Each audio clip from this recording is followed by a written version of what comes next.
So I'm driving into the office and I notice that all of a sudden my traction control light comes on. I'm thinking that's weird.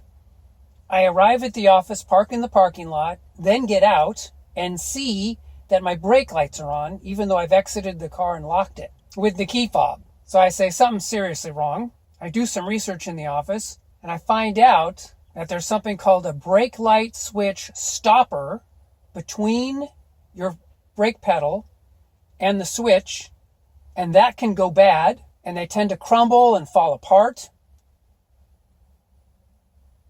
And when that happens, your brake lights stay on. And if you leave your car there all day, you're going to run the battery down.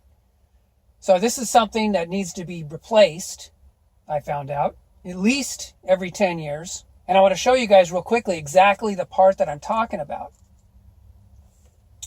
It's basically this little guy right here.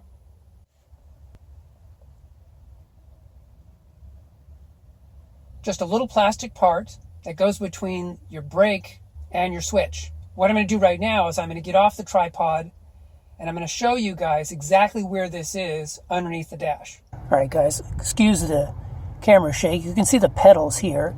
If you just look up, you can see that the switch, and again, I apologize for the camera shake, it's right here. See the pad's right here? You're just going to push on your pedal and you can get to it without any tools. Just pop it out of there with like a screwdriver. So anyway, guys, once again, I just really recommend that you change this out right now. It's a super cheap part, as you can see on the screen. And I will talk to you guys in the next video. Take care.